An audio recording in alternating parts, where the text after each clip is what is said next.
all of our reviews. We also we start off our show talking about the box office. The box office. And we initially were questioning if there was even anything worth commenting on, and until we took a second look at it and said, "Oh, wait, no." Yeah, yes, So we could get some useful stuff out of this. yes, so first off, biggest new release, The Wild Robot out of DreamWorks. And DreamWorks is interesting because it's like they have a split personality where one half of it is like classic Pixar level of quality animation. Then the other half is like making stuff from Illumination seem childish and dumb. Yeah.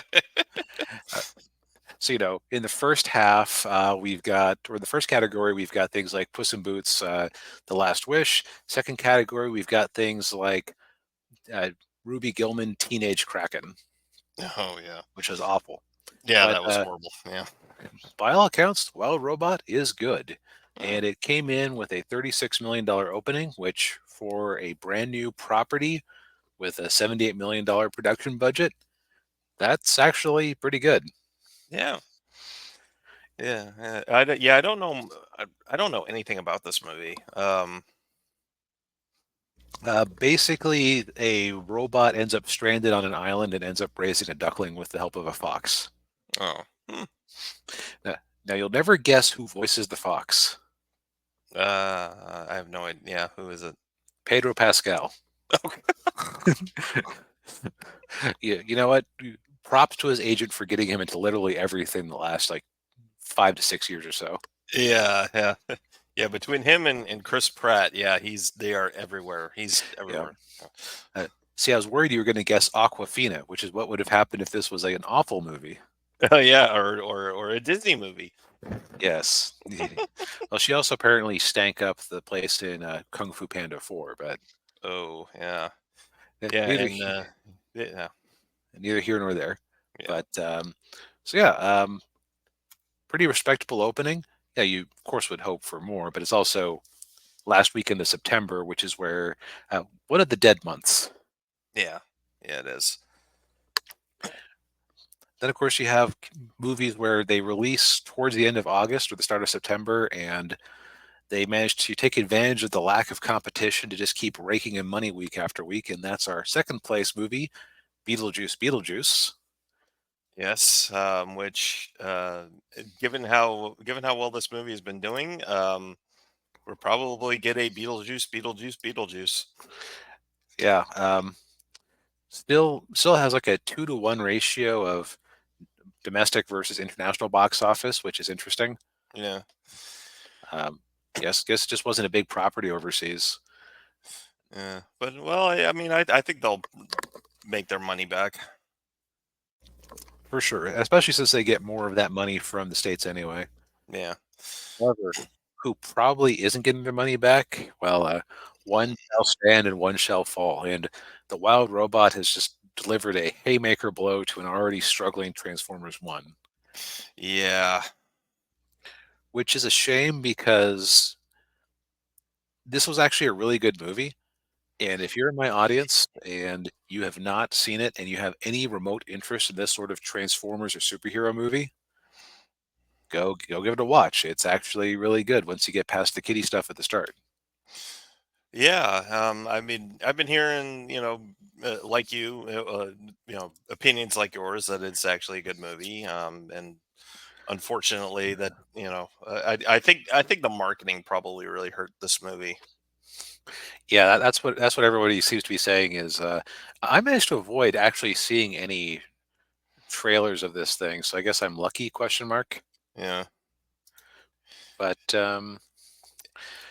yeah, Well, I guess it is yeah. what it is. Yeah, they Paramount, whoever's in charge of the marketing department at Paramount should really be fired because between this movie and Dungeons and Dragons, like they're just not marketing their movies very well.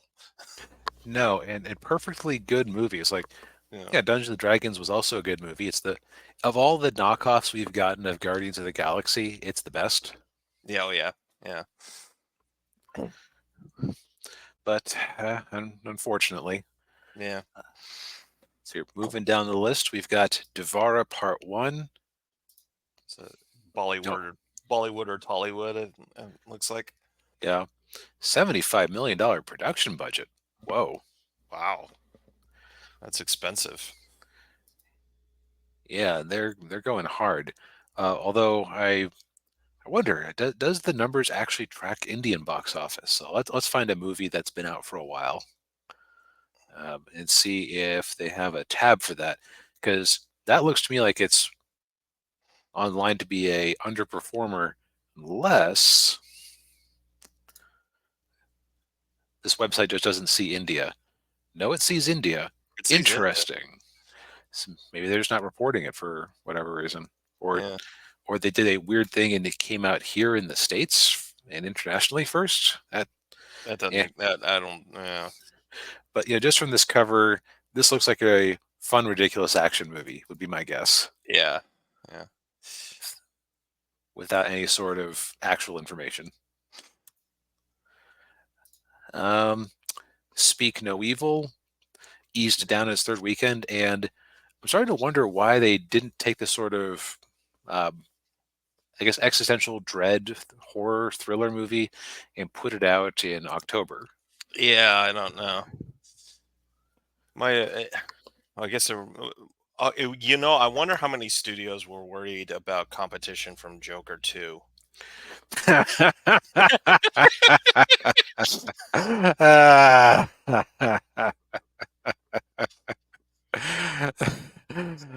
you're you're a funny man, Daniel. Okay, okay. Although the humor is a little bit mean. Well, yeah, yeah. But of course, number six though is an interesting one too. That's a movie that's bombing badly. Megalopolis from uh, Francis Ford Coppola. It's like his passion project. Yeah, which he actually, I believe, sold part or all of one of his vineyards that he owned to film this thing himself. Yeah. Everything I've heard about it just makes it sound like it was an incoherent mess. Mm, yeah. Yeah. I wonder. I wonder how Coppola convinced Lionsgate to distribute it. Maybe he made them an offer they couldn't refuse. Yeah, I would imagine that Lionsgate has no skin in this game. Oh yeah, probably. Yeah.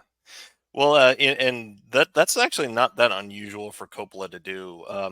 When to get Apocalypse Now made, I think he put his house up as collateral.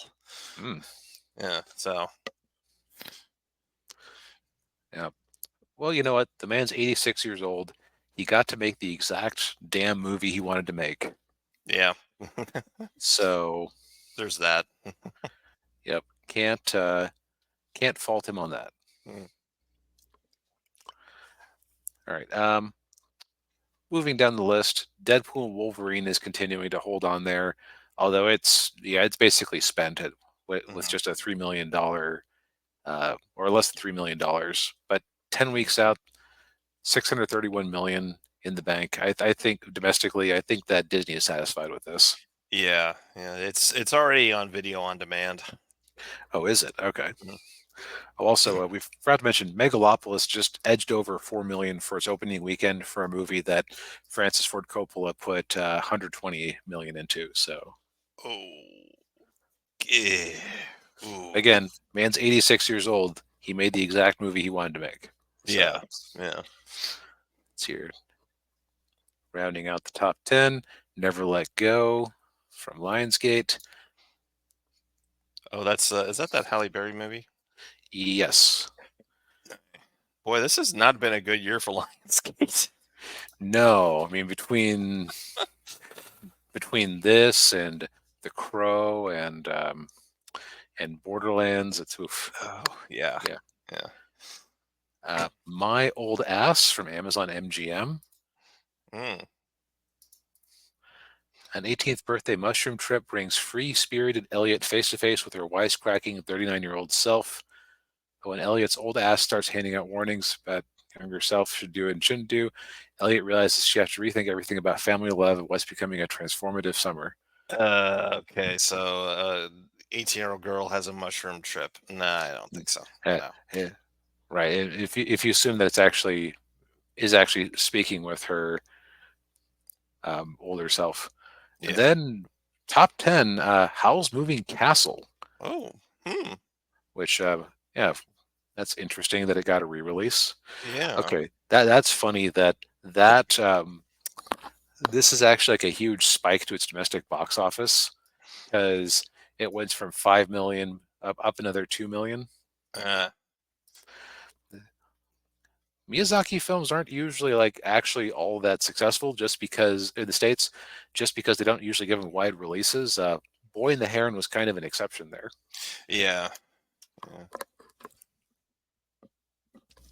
But yeah, that gets us out of the top 10. So I guess I think our takeaways are the world is kind of tired of Transformers, Yeah.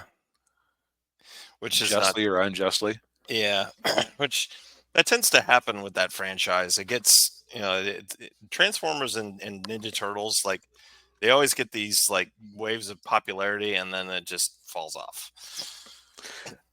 What's also interesting is that one of the things that apparently catapulted the Chinese box office for the Bay Transformers movies is that uh, the Transformers toy line hit China like 10 years later than it did in the rest of the world. Oh. And Huh. so by the time those movies were coming around, that was like the perfect era for young men to want to go see movies based on them. Yeah. And it also explains why I can't remember which one it was that they filmed in Hong Kong. It was the fourth one. Geez, how many did they make? I completely forget. Well, Bay did five, and then you had the two spin-offs. You had Bumblebee, and then Rise of the Beast. So seven, I guess. Hmm. And then Transformers One makes eight. Okay, so I guess six proper live action movies. If you don't count Bumblebee as when I say proper, I suppose I should say Oh, in the style of the Bay movies. okay, yeah, yeah.